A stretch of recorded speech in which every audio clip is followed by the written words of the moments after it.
Weewaawo ntendeza Kristo Yesu era nebaza Katonda olw'ekirabo eky'obulamu kyawadde gwe wamu nange okuba nga kyasobola okwatulira ddala ti Yesu ye Mukama. Nga bulijjo amanya mazima Kenneth era nkubuuzaako nkulamusaako muganda wange mwannyinaze atambudde nange olugendo luno olw'emyezi 6 mu ssuula esookera ddala y'ekitabo eky'Abefeso. Era olunaku olwaleero tugenda kubeera nga tukomekereza essuula eno esooka nga tutunuulira olunyiriri olwa22 n'olwa23 olwo tubeere nga tulindirira ate okubeera nga tulabira ddala bikyate Katonda ebirala byatuteekerateekera okuba nga tutegeera mu ssuula ey'okubiri gye tulowooza nti Mukama bw'anaabakkiriza naye tujja kgendera ddala mu maaso n'okuba nga tugiweera ddala obudde. So olunaku olwaleero njaga tutunuulire ku mutwe gwe tuyita ekkanisa gwe mubiri gwe. So ekyo nno kye njagala tubeere nga tutunuulira wansi w'essuula esookera ddala y'Abefeso olunyiriri olwa22 paka olunyiriri olwa23. Kantandike nga nkusomera ennyiriri zino ebbiri olwo tutandikira okubeera nga tukwasaganya ensonga. Bayibuli etulaga nti n'ateeka byonna wansi w'ebigere bye n'amuteekawo okuba omutwe ku byonna eri ekkanisa gwe mubiri gwe okutuukirira ku oyo atuukiriza byonna mu byonna. So nno ezo ze nnyiriri ezituli mu maaso ze njagala tubeere nga twekkaanyiza ddala ng'era mulimu ebintu bya mirundi ng'ena mu zino ennyiriri bye njagala tubeere nga twekkaanyiza ddala. Ekisookera ddala kyekyo Bayibuli kyegenze mu maaso n'okuba nga eyita n'ateeka byonna wansi w'ebigere bye. N'ateeka byonna wansi w'ebigere bye. Ekyokubiri n'amuteekawo okuba omutwe ku byonna eri ekkanisa. Ekyokusatu gwe mubiri gwe. Ekyokuna okutuukirira kw'oyo atuukiriza byonna mu byonna. So bye byonna ebintu eby'emirundi ena bye njagala tubeere nga twekkaanya oluvannyuma lw'okuba nga tututte eddaala ery'okuba nga tubimenyaamenyamu. Naye ekikulu ennyo nakyo eky'okutegeera kwe kumanya ngeri ki gye twatuuka wano. Tujjukire ddala nti mu mwaka gw'enkaaga oluvannyuma lw'okuzuukira kwa Mukama waffe Yesu Kristo, omutume Pawulo awandiika ebbaluwa eno nga yagiwandiika bwe yali ali mu kkomera e Ruumi, era tujjukira ddala nti wali wayiseewo emyaka 5 ku 8 ng'ali taddanga mukuuliza bantu bano, naye ebintu bye yawandiika yabategeeza ddala okuteesa kwa Katonda okwaliwo nga buli kintu kyonna kyali tekinnaba kubanga kibaawo, n'abalaga omukisa ogw'omwoyo ogwabaweebwa ogw'omuggulu, n'alagira ddala mu kuba nti baali balondebwa mu Kristo nga n'emisingi egy'ensi gye teginnabaawo, n'alagira ddala nti baali baayawulwa okubeera nga babeera abaana ba Katonda okuyita mu Kristo Yesu, n'abalaga nti byonna byasoboka olw'ekitiibwa eky'ekisa kya Katonda Mwoyo omwagalwa. Era twagenda mu maaso n'okulaba okuva ku nnyiriri 7 paka 12 omulimo ogwa Mukama waffe Yesu Kristo, kubanga twatandika nga tutunulira omulimo ogwa Kitaffe okuva ddala ku nnyiriri 3 paka ku lunyiriri olw'6. Olw'7 twakizuulira ddala nti Kristo bwe bununuzi bwaffe okuyita mu kuyiwa okw'omusaayi gwe, ekisonyiwo eky'ebibi byaffe okusinziira ku bugagga obw'ekisa kye, ne tulaba nti ye mwene yatufukako okumanya kwonna n'okutegeera, era ne tuzuulira ddala nti ebyama bino byamanyisibwa eri abatume Katonda bye yali ateekateeka edda mu Kristo okubeera nga atabaganya ebintu byonna mu ggulu wamu ne ku nsi. Era ne tutegeera nti mu Kristo twafuna dda obusika bwaffe mu kuba nti twakola tutya, twali twayawulibwa edda okusinziira ku kuteesa okw'okwagala kwe. Ne tutegeera ddala nti Abayudaaya be baatusooka okukkiriza Mukama waffe Yesu Kristo okubeera nga bafuuka kutendezebwa kw'ekitiibwa kye. Era oluvannyuma nnyo twala mu lunyiriri 13 nti ne bannaggwanga abaali tebamanyi Katonda okutandika ddala ne baana Abefeso nabo bwe baawulira ekigambo eky'amazima enjiri y'obulokozi bwabwe, nabo ne bagikkiriza era ne bateekebwako akabonero ak'Omwoyo Omutukuvu. Era Omwoyo Omutukuvu oyo nga yakakasiza ddala nti weewaawo obusika tujja kuba nga tukola tutya, tubufuna. So twatambula nno bwe tutyo mpola mpola, era ne tutegeera ku ebyo Pawulo byawulira ku Befeso okuba nti baali bakyekuumidde mu kukkiriza kwabwe okwa Mukama waffe Yesu Kristo n'okwagala kwabwe nga kweyongedde eri abooluganda, kabone akalagira ddala abantu abaazaalibwa omulundi ogwokubiri. Ne tuyingira mu lunyiriri lw'16 paka 18 ne tulaba essaala Pawulo gy'agenda maaso n'okuba nga akola ku lw'Abefeso, Katonda okuba nga abawa omwoyo ow'amagezi basobole ddala otegeera essuubi eryo lye bayitibwamu n'obugagga obw'obusika bwa Katonda mu batukuvu. Mu lw'19 twalaba amaanyi ago agaali emabega w'okuzaalibwa omulundi ogwokubiri okw'Abefeso wamu naffe, nga ge maanyi agatenkanika, amaanyi agasinga ennyo aga Mukama Katonda waffe. Era twazuulira ddala ne mu lunyiriri lwabiri nti amaanyi ago ge gamu gaali emabega w'okuzuukira ow'okulinnya okwa Mukama waffe Yesu Kristo, era nga ge amaanyi agatutuusa ku kitiibwa eky'okubeera nga tukola tutya, nga tukkiriza ffe abaali tebalina busobozi mu ffe kwerokola.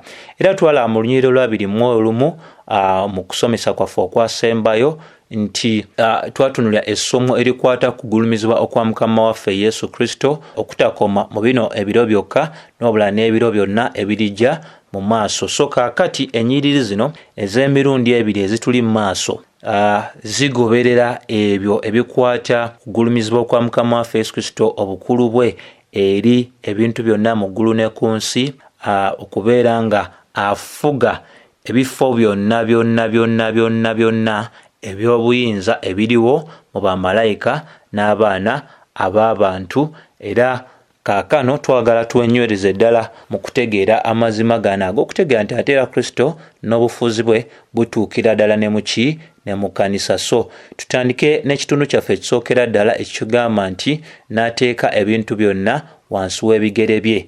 Ekyo kitegeeza ki? Bw'oba otunuulidde mu bulambulufu obw'ensonga ey'ekkanisa ojja kizuula nti kye tulaba mu byawandiikibwa si kirala.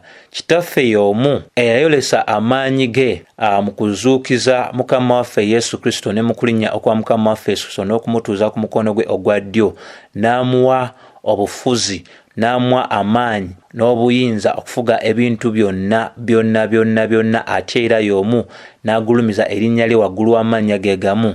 Ye kitaffe y'omu era gwe tulaba atadde ebintu byonna wansi ow'ebigere ebya Mukama waffe Yesu Kristo. Kwaba osoma ekyawandiikibwa kinyweza nga kiraga nti n'ateeka byonna wansi we. Ani ateeka ebintu byonna wansi wa Mukama waffe Yesu Kristo? Si mulala wabula ye kitaffe mwene. Bw'ateeka ebintu byonna wansi wa Kristo Yesu oba wansi w'ebigere bya Kristo Yesu, ekyo kyakitegeereza ddala nti Kristo amuwadde obukulembeze obw'omu mateeka eri ebintu byonna. Amuwadde obukulembeze obw'omu mateeka eri ebintu byonna, era ekyo nga kyakituukiriza butuukirizi.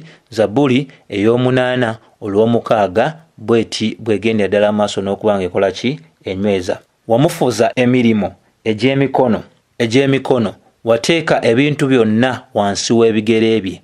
So kino kye tuli okulaba olwo mu luzungu kye tuyita the unity of the scriptures, nti endagaano enkadde n'endagaano empya zonna zaalungamizibwa Mwoyo wa Katonda. Tewaliwo kukontana mu byawandiikibwa ebyayogerwa emyaka enkumuliitu nga teri n'omu yali amanyi nti Mukama waffe Yesu Kristo alirabisibwa.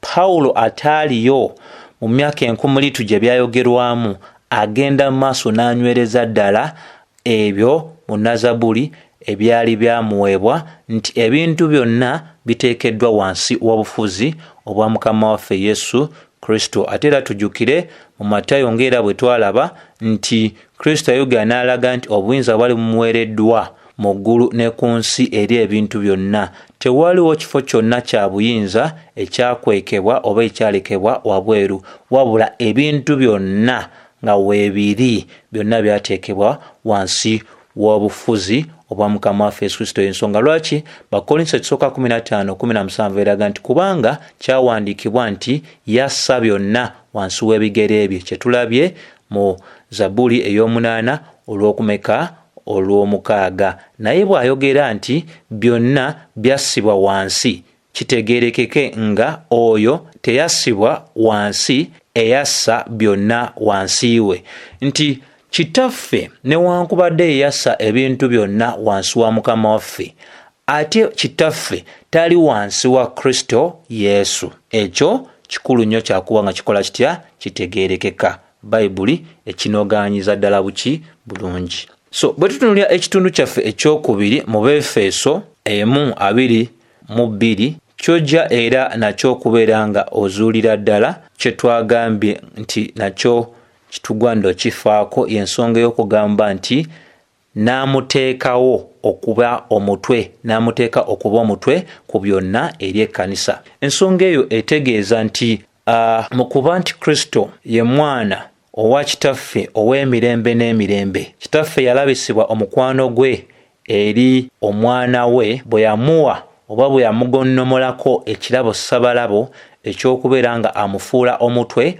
ogw'ekkanisa mu nsi yonna. Kitaffe mu kwagala kwe abo abayitibwa ekkanisa oba ababakola ekkanisa baali babe, newankubadde baali boonoonyi, n'abakwata n'abawa ani? Mukama waffe Yesu Kristo ng'ekirabo gy'ali. Mukama waffe n'ajja n'afiirira abo bonna abaali bakola ki? Baamuweebwa. Matayo 1:21. Ekyo ne kitegeeza nti bwe yamala okukola omulimu ogwo, kitaffe amufuula okubeera nga gwe mutwe ogw'ekkanisa. Kye tulaba mu byawandiikibwa kinyweza bunywezi nti Kristo gwe mutwe gwokka ogw'ekkanisa entuufu eyo gye yagula. Tulina ekkanisa za mirundi ebiri. Tulina ekkanisa eyo eya nnamaddala, ne tubeera n'ekkanisa ey'obulimba. Ne tubeera ne Kristo Masiya owa nnamaddala, ne tubeera ne Kristo ow'obulimba, oyo agenda okujja abuzeebuze abantu abalala bangi. Era kituufu nnyo okuba nga tutegeera nti waliwo abo abali mu kkanisa eya nnamaddala eya Mukama waffe Yesu Kristo gy'agula n'omusaayi gwe, wabeerawo n'abo abali ekitundu ku kkanisa ey'obulimba oba eyo etali ya nnamaddala ekulemberwa oyo gwe tuyita anti-Kristo. Kikulu nnyo okuba nga tutegeera bw'aba Kristo gwe mutwe gwokka ogw'ekkanisa, talina kubeerako na bassakigwanyizi bonna oba abeewayiriza okubeera omutwe ogw'ekkanisa. Si ye yeeronze, kitaffe yamulonze. Naye olunaku olwaleero ekkanisa eya Roma ebintu byonna ebikwata ku kitaffe, omwana n'omwoyo omutukuvu ebyeddiza nga ebiwa oyo gwe tuyita paapa. Paapa leero ow'ekkanisa eya Roma ayitibwa kitaffe. Ensobi ey'amaanyi ennyo ate neeva mu nsobi ne kibeera kya buwemu okubeera nga ekitiibwa ekya kitaffe ali mu ggulu kitwaliddwa omuntu aliwo leero ng'enkya takola ki? Taliiwo. Ensonga ey'okubiri, ekitiibwa ekya Mukama waffe okuba nti gwe mutwe gwa Kristo gw'ekkanisa, ate era ekkanisa ya Roma ekiwadde paapa waayo, ng'era olunaku olwaleero paapa ow'ekkanisa ya Roma ayitibwa omutwe ogw'ekkanisa. Okwo kuwemula era kya buwemu, kyova tugamba nti ekkanisa si ya nnamaddala. Ekirala, ekifo oba ekitiibwa eky'omwoyo omutukuvu, ate era ekkanisa eya Roma era egenze maaso n'okubeera nga nakyo ekyeddiza ng'ekiwaani paapa waayo, nga lunaku olwaleero ayitibwa kye tuyita Vicar of Christ oba omukiise owa Kristo ku nsi. Jjukira Mukama waffe yayogera mu Yokaana 16:7 nti singa yali amaze okulinnya olwo omubeezi omulala yali wa kubeera nga aweebwa abayigiriza. Era kitegeeza nti omukiise wa Kristo Yesu ku nsi si mulala, ye Mwoyo Omutukuvu, si ye paapa. So obuzibu bwonna buvudde mu kubeera nti ekkanisa eyo teyeekwata kye tuyita sola Christos oba okubeera nti Kristo yekka amala, wabulayo yeekwata kye tuyita sola ecclesia. Kye tuyita sola ecclesia kwe kugamba nti ekkanisa yeesalawo bye tulina okukola, Kristo si yakola ki? Si yasalawo. Ekkanisa ya nnamaddala Kristo yasalawo n'ekigambo kye, naye ekkanisa ey'obulimba yo yennyini ye yeesalo by'enaakola n'ebyetaakole ki? N'ebyetaakole. Y'ensonga olunaku olwaleero tuyina ekkanisa ez'obulimba zitadde ekigambo kya Katonda wansi waazo, naye ekkanisa ya nnamaddala eri wansi w'ekigambo ekya Mukama waffe Yesu Kristo, kubanga ye mwene ebikola batume 2:28 etulaga ye yeegulira ekkanisa n'omusaayi gwe. Era kirina otegereka bwe twogera ku kanisa, ekigambo ekkanisa kiva mu kigambo eky'Oluyonaani kye tuyita ekeleziya. Ekeleziya kitegeeza ekkuŋŋaaniro oba okkuŋŋaana, oba kisobola okutegeeza abo abaayitibwa. Peetero 2:9-11. Era bwe twogera ku abo abakola ekkanisa, Bayibuli ebayita abalonde ba Katonda oba abatukuvu oba abooluganda. So kikulu nnyo okubeera nga tunyweza nti Befeso essuula esooka olunyiriri olusooka paka olunyiriri olwokubiri lunyweza ensonga ezo, wamu ate nga kwotadde ne Befeso 1:4 ne Befeso 1:6. N'ekirala ekyokutegeeza kye kino nti abo bonna abalonde abakola ekkanisa, ennamba ey'abalonde teyongezebwako ate tesobola kussibwa wansi. Ennamba ey'abalonde teyongezebwako ate tesobola kussibwa wansi. Kyetutegeeza kyekirwa nti abo bonna be tuyita abalonde ba Katonda baalondebwa dda nga n'emisingi egy'ensi gyali teginnaba kubeera nga gikola gitya, teginnazimbibwa. Kitegeeza ki?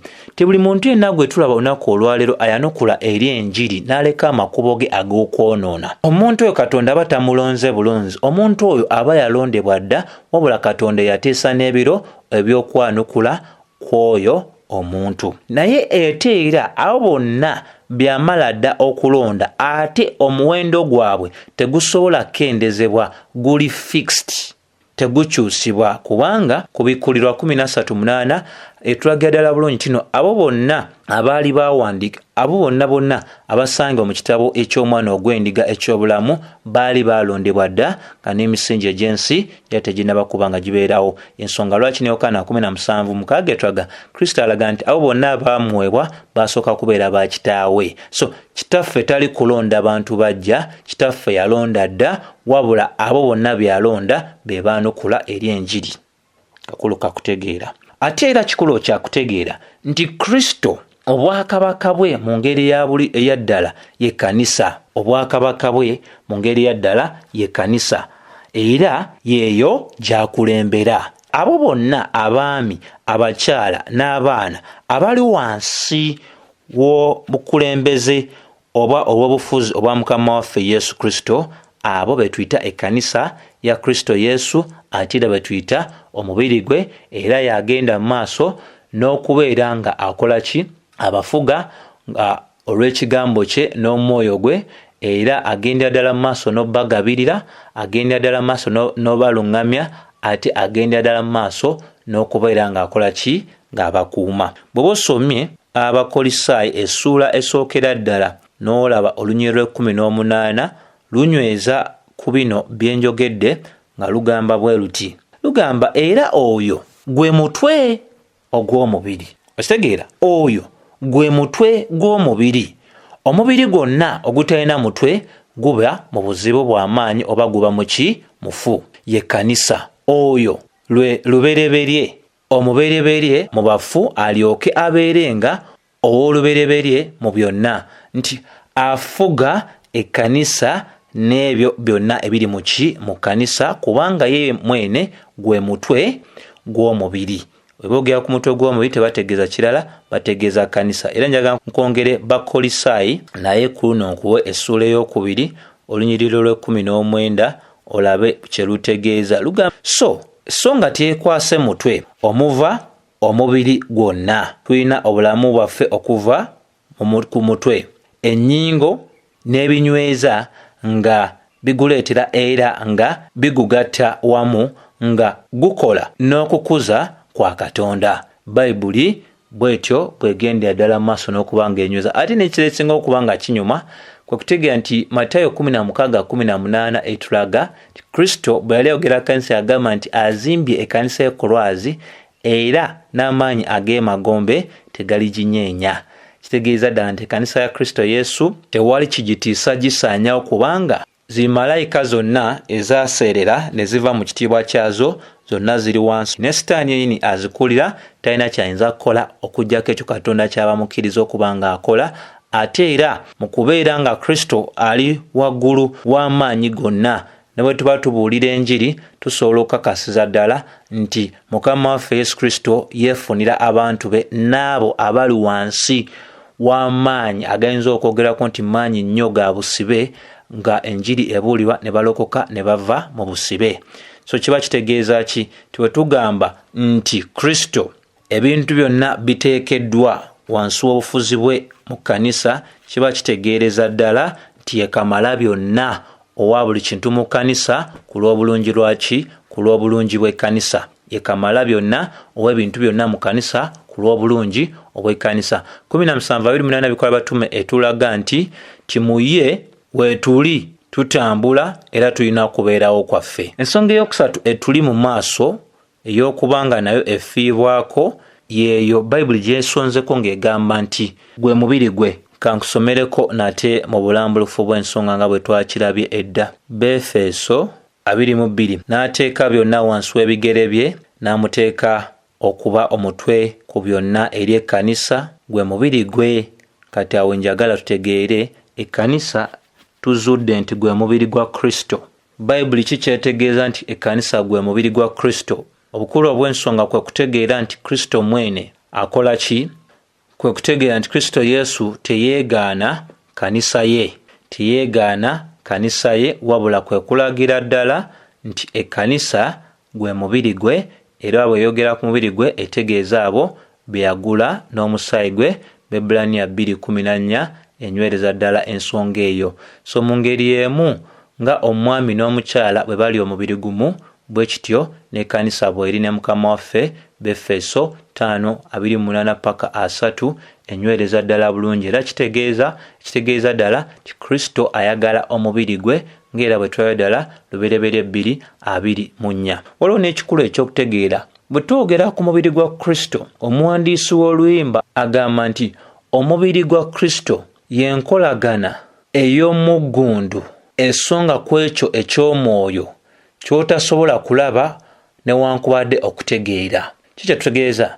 Ekkanisa bw'ebeera nga gwe mubiri gwa Kristo, tetwogera ku mubiri gwe tugamba ogwa Kristo mwene nga bwe tumulaba mu njiri ennya, naye tutegeeza omubiri ogutasobola kubeera nga gulabibwa n'amaaso newankubadde okuba nga tutegeera, kubanga bw'abanga mutwe nga ffe tuli mubiri, nti ekyo tosobola kiraba n'amaaso, olina kikkiriza bukkiriza ng'osoma ebyawandiikibwa nti omubiri guno mu ngeri eri ey'omwoyo guli mu nkolagana ey'omuggundu ennyo ne Mukama waffe Yesu Kristo, era nga omubiri guno gufuna obulamu bwagwo okuviira ddala ku Mukama waffe Yesu Kristo, kubanga ye mutwe gw'omubiri guno, ng'era Abakolinso 10:17 eraga, newankubadde nga tuli bangi, ffenna abangi tukola omubiri gumu ogwa Mukama waffe Yesu Kristo. Ne Bakolinso 12:27 etulaga nti buli muntu sekinnoomu. Kangisome wano bweti tulabe bwenywereza ddala.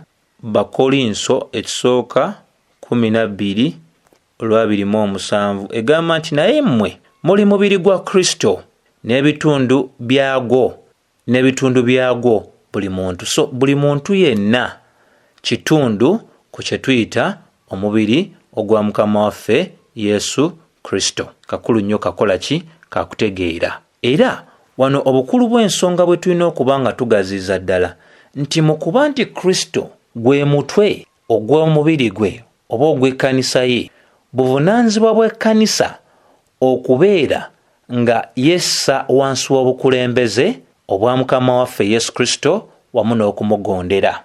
Nti ekikola obufumbo obulungi kwe kubeera nga omwami akola ekyo Bayibuli kyemugamba okola, okwagala mukyala we nga bwe kigwanidde, nga agabirira, nga afaayo n'eri ebyetaago ebya mukyala we. Ate n'omukyala kimugwanidde okukakkanira obukulembeze obw'omwami kye tuyita obufumbo, nga tafuuka n'amawagali, wabula nga afuuka omukyala omwetowaze. Kakati no kye tusobola okwogera ku nkolagana yaffe ne Mukama waffe Yesu Kristo. Teri n'omu ku ffe abuusabuusa mukwano gwa Mukama waffe Yesu Kristo eri ekkanisa ye, kubanga tulabira ddala nti ye mwene ye yeewaayo ku lw'ekkanisa ye gye yajja okuba nga yeenunulira n'omusaayi gwe.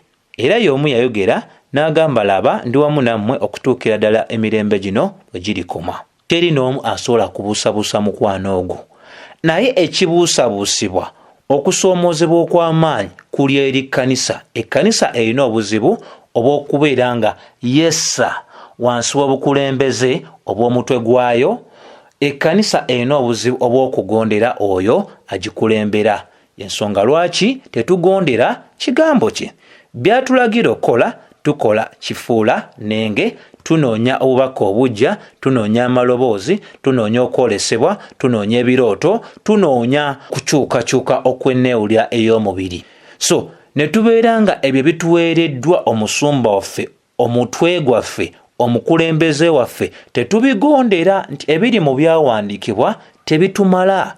Y'ensonga lwaki tulina katemba omungi ono leero gwe tulaba mu kkanisa.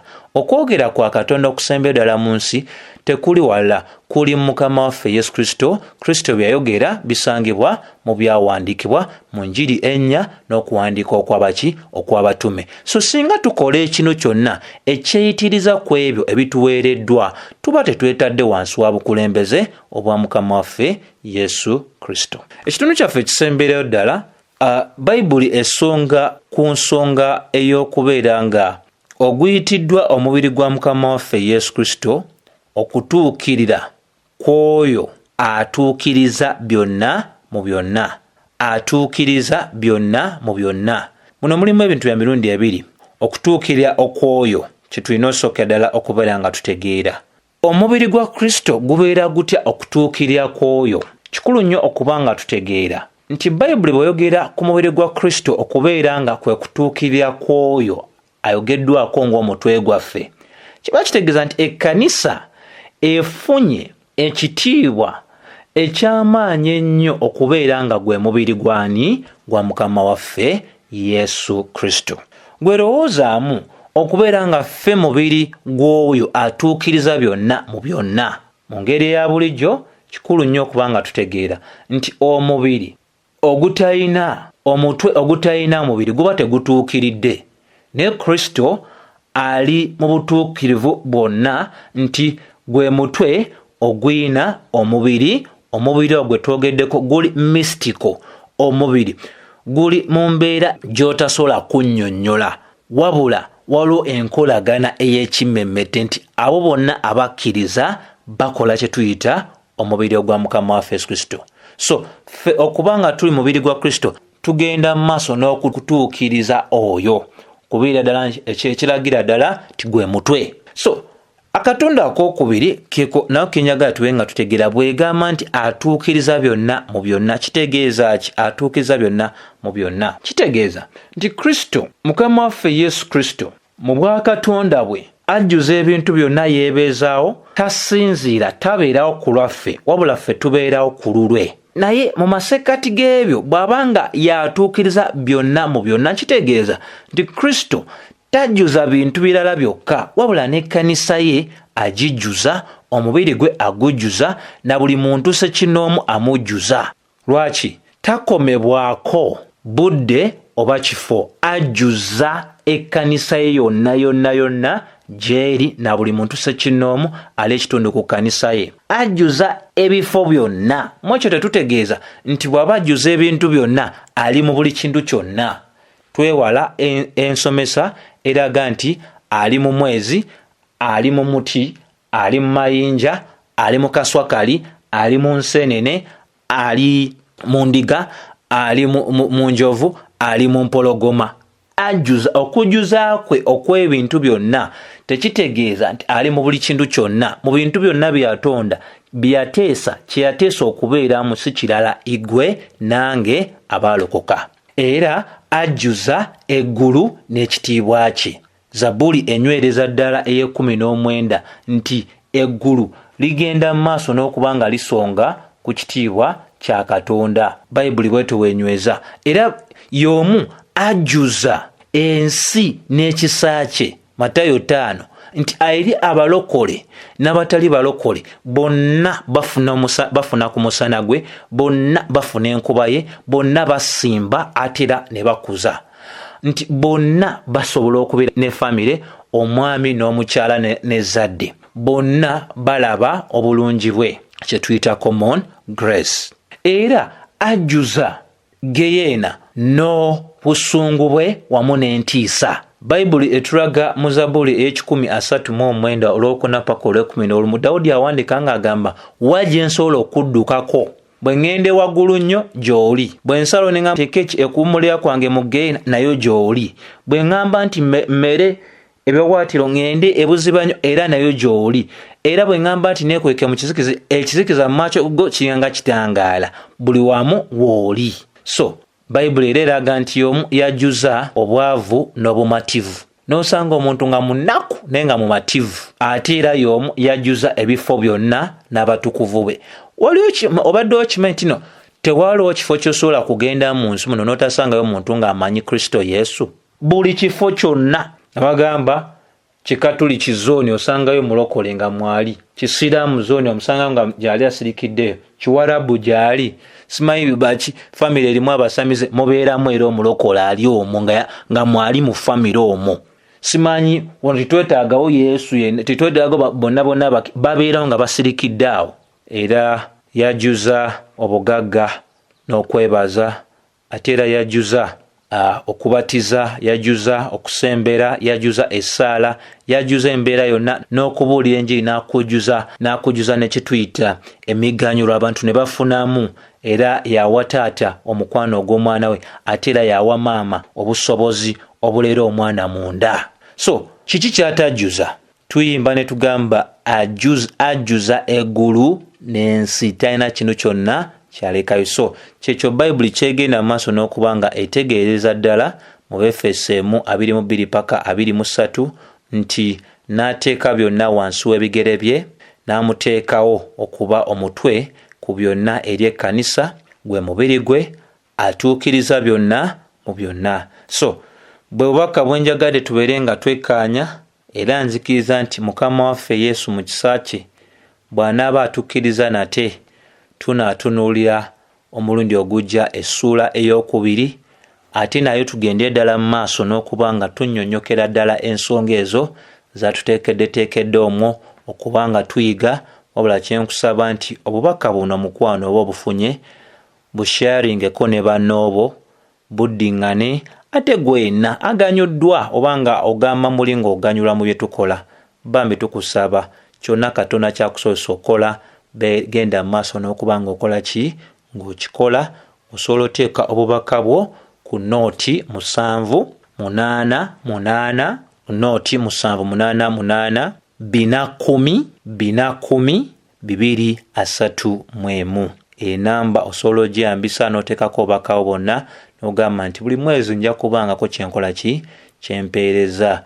Nja kubangako kyenkola ki? Kyempeereza. Era naffe kinaatuyambira ddala ogendera ddala mu maaso n'okukwataganya omulimu guno. So n'ekirala gwena ta subscribing nga ku channel yaffe tukusaba nti subscribe, ate era likinga video, ate era gisharinge n'emikwano gye. Bye byonna ebitono bye tusobola okukola mu biro bino okubuulira enjiri, kutegeeza abala kye tutegedde, ate n'okukisapootinga, ate n'okubeera nga naffe tukola kitwebeereramu okuba nga tuddiŋŋana ebintu bino obitegeerya ddala. Saba ekisa kya Mukama waffe Yesu Kristo kyeyongera okubeera wamu nammwe.